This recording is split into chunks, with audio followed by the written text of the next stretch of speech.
আসলে আমরা নতুন ব্লগার, মানুষের সামনে কথাবার্তা বলতে একটু লজ্জাও করে, যার কারণে অনেক সময় আস্তে ধীরে একটু কথাবার্তা বলি। ভুল ত্রুটি হলে কিছু মনে করেন না। আমরা হলো 4-5টা এই বৌদ্ধ মঠটা পরিদর্শন করে আসলাম। নওগাঁ পাহাড়পুর বৌদ্ধ বিহার, এটা হচ্ছে একটা বৌদ্ধ ভিক্ষুদের মঠ। এই যে দেখতে পাচ্ছেন, এই যে চারপাশের এরকম, চারপাশে অনেক বড় একটা বাউন্ডারি। এই বাউন্ডারি করে মাঝখানে এই যে এই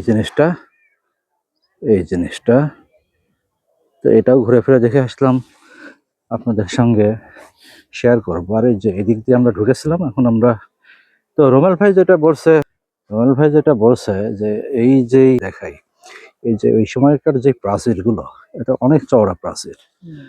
তো অনেক চওড়া প্রাচীর, এত চওড়া করে এখান থেকে শুরু করে ওই মাথা পর্যন্ত।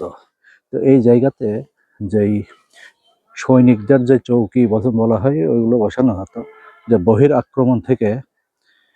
যখন সাধারণত আগেকার যুগের হচ্ছে যে সমস্ত মন্দির, ওই অনেক সোনা দানা অলংকার এগুলো থাকতো, যার কারণে এগুলো আক্রমণও হতো বেশি। তো এই জন্য মন্দির কেন্দ্রিক মনে করেন যে একটা সেনাবাহিনী রাখা হতো। তো এই সৈনিক বাহিনীরাই মূলত এই চারপাশে গার্ড হিসাবে তারা থাকতো, এবং এখানে তো অনেক পুরোহিতরা থাকতো, বৌদ্ধ ভিক্ষুরা থাকতো। আমি জানি না গৌতম বুদ্ধ এখানে এসেছিলেন কিনা, গৌতম বুদ্ধ তো অনেক আগেকার ব্যাপার স্যাপার। বৌদ্ধ ধর্মের প্রবর্তক গৌতম বুদ্ধের কথা বলছিলাম।